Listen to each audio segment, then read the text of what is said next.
Hello বন্ধুরা, আমি Gabriel. ও, আমার নাম শুনে চমকে উঠলেন? বলবো বলবো আমি কে। তার আগে বলুন আপনারা কেমন আছেন। দেখো দেখো আমি কেমন চালাক লোক। এখন তো আপনাদের উৎসবের মরশুম, আপনারা তো ভালোই থাকবেন। জানেন তো আমার না এই উৎসব আর উৎপাদ দুটোই যেন একই মনে হয়। দেখছো সব কথা, তোমার পৃথিবীর লোকেরা খুব আনন্দ হুল্লোড় করে বড়দিন পালন করে, কিন্তু এই দিনটা তো বড়দিন নয়। যাচ্ছে সব কথা। যিনি জন্মেছেন তিনি কোথায়? বলি তোমার যিশু কোথায়? কেমন করে কে কাটবে? যাক, ওসব কথা না হয় পরেই বলা হবে। আমার কথা কিছু বলি।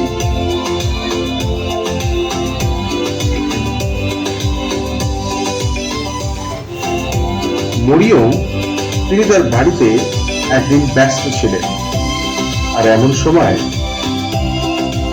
মরিয়ম, ঈশ্বর তোমার প্রতি মহা দয়াবান হয়েছে, তিনি তোমার প্রতি অনুগ্রহ প্রাপ্ত হয়েছে, আর তুমি একটা পুত্র জন্ম দেবে, আর তার নাম যিশু রাখা হবে, যার অর্থ ত্রাণকর্তা। তিনি সমুদয় জগতের রাজা হবেন। কিন্তু মরিয়ম তিনি আতঙ্কিত হলেন এবং জিজ্ঞাসা করলেন, এটা কি করে সম্ভব? ঈশ্বর তার নিজের ক্ষমতায় তিনি তোমার গর্ভে এক সন্তান দেবে, আর তিনি হবেন সমুদয় জগতের ত্রাণকর্তা। ঈশ্বরের ইচ্ছা আমার জীবনে সিদ্ধ হোক। মরিয়ম আপনাদের মতো সাধারণ মানুষ হয়েও সৃষ্টিকর্তার জন্মদাতা হবার অনুগ্রহ পেলেন, কারণ ঈশ্বর সকলকেই অনুগ্রহ করতে চান।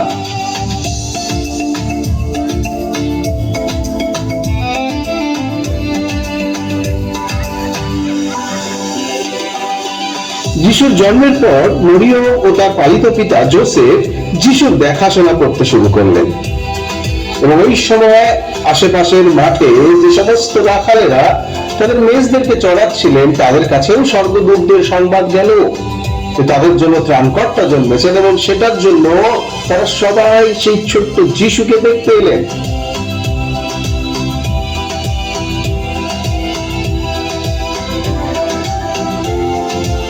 আকাশে এক অদ্ভুত তারা দেখা গেল।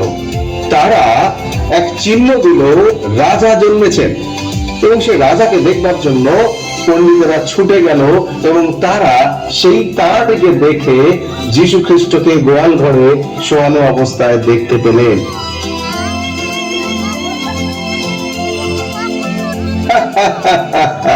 আচ্ছা বলুন তো, রাজপ্রাসাদ থাকতে যিশুর জন্ম এরকম সাধারণ গোয়াল ঘরে হলো কেন? কারণ যিশুর জন্মের 700 বছর আগে ভবিষ্যৎ বক্তা ভবিষ্যৎবাণী করেছিলেন যে যিশুর জন্ম বেথলেহেমে হবে, যার কারণে যিশু যদিও বেথলেহেমের লোক নয়, কিন্তু বেথলেহেমে তার জন্ম হয়েছিল। যে কথা আমি ছাড়া আর কেউ জানে না, সেটা এখন আপনাদেরকে বলবো, আর তা হলো যিশু তার মা বাবার কাছে কোনোদিন মিথ্যা কথা বলেনি। কেন? কারণ তার বাবা মা জন্মের আগে থেকেই জানতো যিশু মানব রূপে ঈশ্বর ছিলেন।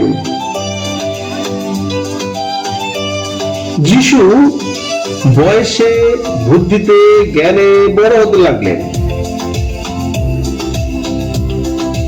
আচ্ছা, তোমরা কি জানো যিশুর সময় কুষ্ঠরোগীদের কিভাবে দেখা হতো? আসলে সেই সময় খুব অপরাধী চোখে দেখা হতো, অসুচ রূপে দেখা হতো। তাদের শরীরে ঘন্টা লাগানো থাকতো, যেন শব্দ শুনে সবাই দূরে সরে আসতে পারে। এমনকি তাদের ছায়া পর্যন্ত কেউ স্পর্শ করতো না। কিন্তু একদিন একজন কুষ্ঠরোগী যিশুর দিকে আসতে শুরু করে। যিশুর আশেপাশে যে লোকেরা ছিল তারা সবাই সরে যায় দূরে। যিশুর কাছে যখন সেই কুষ্ঠরোগী আসে, যিশু তাকে স্পর্শ করে ও সুস্থ করে এবং সে সুস্থ হয়ে বাড়ি ফিরে যায়। চারিদিকে লোকেরা আশ্চর্য হয়ে যায়, কারণ তাদের কাছে এরকম দৃশ্য কখনো হয়নি। আমাদের নিজেদের লোকেরাও তো আমাদেরকে এরকমই করে। আমাদের এরকম পরিস্থিতিতে আমাদেরকে ঘেন্না পায়, মনে মনে আমাদের দেখে বলে, ছি কি দুর্গন্ধ। কিন্তু যিশুর দিকে তাকান, তিনি তাকে স্পর্শ করলেন এবং তাকে তিনি সুস্থ করলেন। কারণ এরকম লোকেদের সত্যি ঈশ্বরের প্রকাশ দিতেই তো যিশুর আগমন। শোনেন, আরো একটা কথা বলি। একদিন যিশু, ও আচ্ছা আচ্ছা, একদিন যিশু এক নিমন্ত্রিত বাড়িতে গেলেন। খাওয়া দাওয়া করছেন, হঠাৎ করে একটি মহিলা হুড় করে বলা নেই কওয়া নেই ঘরের ভিতরে ঢুকে গেলেন। সোজা যিশুর পায়ের কাছে এসে তার চুল দিয়ে পাটি মুছতে শুরু করলেন। কেন?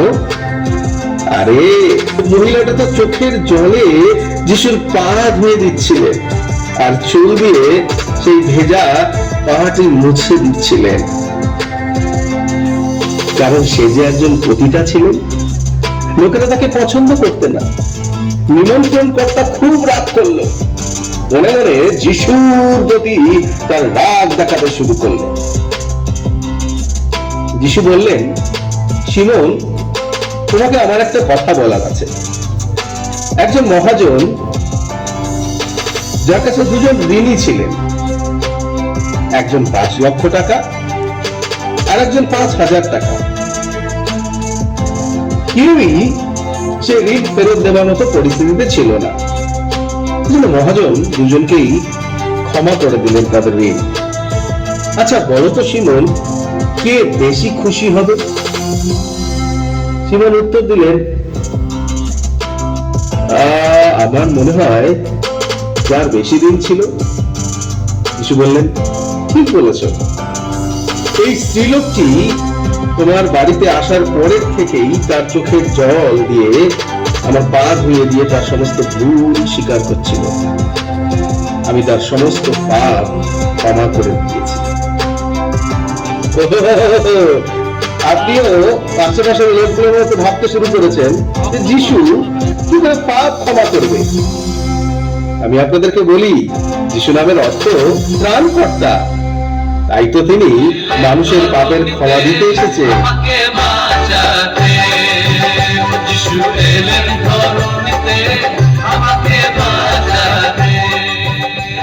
একদিন যিশু শুকর নামে একটা গ্রামে এক কুয়োর ধারে বসেছিলেন।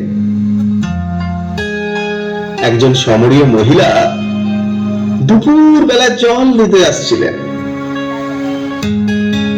যিশু তার কাছে বললেন, আমায় একটু পান করার জল দেবে? নারী বললেন, আমি তো অন্য জাতির লোক, আপনি কি করে আমার কাছে জল চাইছেন? যিশু বললেন, তুমি যদি জানতে কে তোমার কাছে জল চাইছে, তবে তুমি তার কাছেই জল চাইতে এবং তিনি তোমাকে জীবন জল দিত, আর কোনোদিনও তোমার পিপাসা হতো না। নারী বললেন, দিন না আমাকে সেই জল, যাতে আমাকে একটু জল নিতেই না আসতে হয়। যিশু বললেন, আমি জীবন জল দেব, কিন্তু তুমি তোমার স্বামীকে ডেকে আনো। নারী এই কথা শুনে বললেন, আমার স্বামী নেই। যিশু বললেন, ঠিক বলেছ। এখন যে তোমার সঙ্গে আছে তিনি তোমার স্বামী নন। সত্য হলো তোমার 5 জন স্বামী ছিল। নারী এবার অবাক হলেন যে যিশু তার জীবনের গুপ্ত সবকিছু জানেন। এই নারীর মতো যিশু আমার আপনার জীবনের সব কাহিনী জানেন। নারী জানতে পারলো তার মতো জঘন্য নারীকে ভালোবাসতে যিশুর আগমন, এবং তাদের কথোপকথনের পরে এই মহিলা যিশুকে তার মুক্তিদাতা রূপে গ্রহণ করল। আজ তোমাদের সমাজে কোনো নারী কিছু ভুল করলে তাকে আরো দোষী প্রমাণ করতে সমাজ ব্যস্ত হয়ে যায়।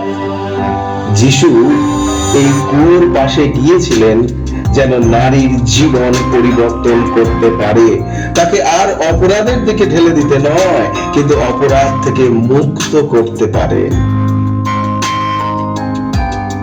ঈশ্বর সম্পর্কে মানুষের ধারণা সব ছিল অন্যরকম, এবং সেই সব কিছু পাল্টাতে শুরু করলো।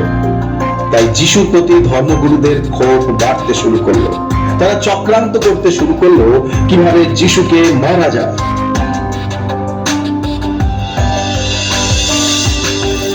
যিশুর প্রতি তারা সেরকম অত্যাচার করলো যেমন একজন দেশদ্রোহীর প্রতি করা হয়। অথচ যিশুর শিক্ষা ছিল শত্রুকেও প্রেম করো, যে তোমাকে অভিশাপ দেয় তাকে আশীর্বাদ করো। যিশুকে কষ্ট দিয়ে মারতে মারতে ক্রুশে দেওয়া হলো।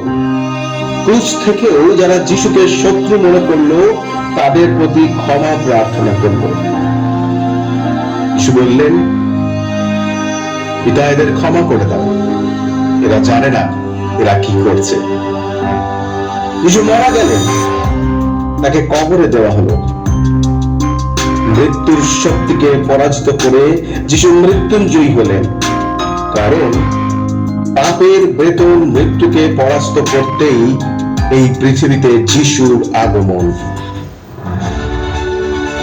যিশু আর জীবিত, না তিনি আর জন্ম নেবে, না তিনি আর মারা যাবেন। ওহো, আমি কে এখনো তো বলিনি। আমি হলাম গ্যাব্রিয়েল দূত, যে যিশুর জন্মের আনন্দ সংবাদ মরিয়ম রাখালদের কাছে নিয়ে গিয়েছিল। আজ তোমাদের কাছে এসেছি, কারণ যিশু আমাকে তোমাদের কাছে আনন্দ সংবাদ দিতে পাঠিয়েছে। আর তোমাদের জন্য যিশুর আনন্দ সংবাদ এটাই, যিশু না সেই বিল্ডিং এ, না তিনি সেই রাস্তায়, কোথাও তিনি থাকেন তোমাদের হৃদয়ে। তিনি থাকতে চান তোমাদের হৃদয়ে। তাই যিশু চান যেন তোমরা তোমাদের নিজ নিজ হৃদয়ে যিশুকে জন্ম দিতে পারো। আর তিনি এইভাবেই জন্ম নেন যখন আমরা যিশুকে আমাদের প্রভু বলে স্বীকার করি।